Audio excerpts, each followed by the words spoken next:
এসো এসো কাছে এসো, তুমি ছাড়া ফাঁকা এ জীবন, কবে হবে মধুর মিলন মধুর মিলন। যেখানেই চোখ রাখি তোমাকেই দেখি, তাই পৃথিবীতে সব আছে তবু যেন কিছু নাই। কোনো বাধা মানে না তো এ অবুঝ মন, এ অবুঝ মন। কিরে, তোকে খুব চেনা চেনা মনে হয়েছে। হইতে পারে, না হওয়ার কি আছে। কি ব্যাপার, কি তোর মন মেজাজ খারাপ? ও সেরকম কিছু লাই নেই। ও, আগুন আছে তোর কাছে? না না, বিড়ি খাই না আমি। বাল খাস তা, বিড়ি খাস না তা, বাল মুকুচি দা।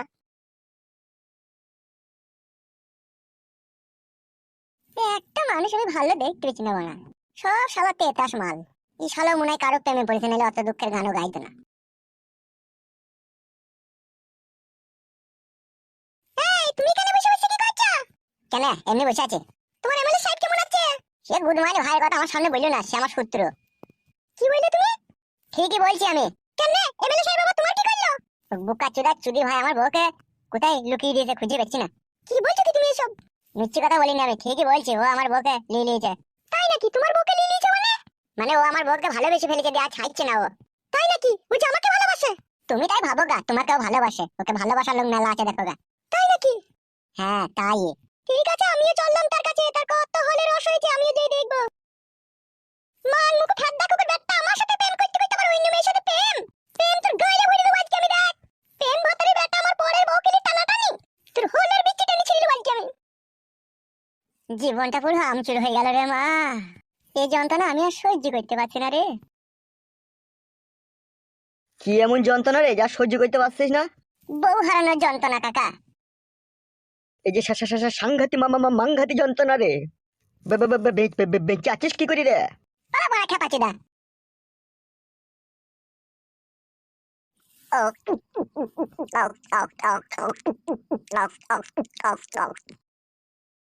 আর একটু জল নিবে ভাই তো?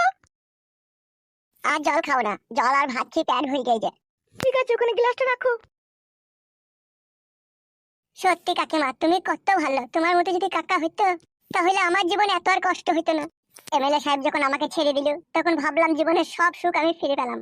আমি যে কি করব কিছুই বুঝতে পারছি না কাকিমা। তুমি যেমন করে কাকাকে বুঝিয়ে পারি আমার বউকে আমার কাছে ফিরে দেওয়ার ব্যবস্থা করো, তাহলে আমি তোমার কাছে চিরকৃতজ্ঞ চিরঋণী হয়ে থাকবো তোমার কাছে। তুমি কাকি লয়, তুমি আমার মায়ের মতো।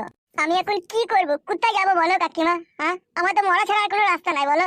মরবে কিসের জন্য? খেপা ছেলে মরতেছে, রোজ বলাই সাইড কথা বলতে নাই। ঠিক তুমি তোমার বউকে পেয়ে যাবে, তুমি অত চিন্তা করছো কিসের লেগে? আমার কাছে একটাই চিন্তা হচ্ছে, এমএলএ সাহেব যদি আমার বউকে বিয়ে করলে তাহলে আমার জীবনটা তো পুরো শেষ হয়ে যাবে একবারে। কেন তুমি এরকম কথা চিন্তা ভাবনা করছো? তার বউ আছে, তার ছেলে আছে, সে বিয়ে করবে বলেই হয়ে যাবে নাকি? অত সহজ জিনিস নয়, ফালতু বাবা বিয়ে করবে বলেই হয়ে যাবে। তোমাদের কথাই যেন সত্যি হয়, এমএলএ সাহেব যাতে আমার বউকে ছেড়ে দেয়, যাতে না বিয়ে করুক। করবে না, অত তুমি চিন্তা ভাবনা করো না, করবে না ও। ঠিক আছে কাকিমা, ভালো থেকো। এখন তাহলে আমি আসছি। এসো।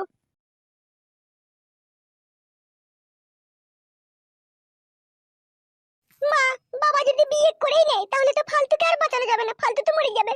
আমি আর কি করবো মা বল, আমার তো আর কিচ্ছু করার নাই। আমি তো বুকের উপরে পাথর নিয়ে দুনিয়াতে বেঁচে আছি বল। মা, বাবা একবারও আমাদের কথা ভাবে না বলো। ভাবলে কি আর এরকম কইতো বল? জানো মা, ফালতুর কত ভালো ছেলে, বিশাল ভালো ছেলে ও। ওকে আমি ভালোবেসেছিলাম, ওকে বিয়ে করতে চেয়েছিলাম, কিন্তু ও রাজি হয়নি। ও বলছে না, আমার বউ আছে, আমি আমার বউকে ভালোবাসি, আমি তোমাকে বিয়ে করতে পারবো না। ও আমাকে বিয়ে করেনি, কিন্তু ওরই বউকে নিয়ে বাবা ছিনিমিনি খেয়েছে। ও কত সহ্য করছে বলো তো। যারা ভালো হয় তাদের কপালেই তো কষ্ট হয় রে মা।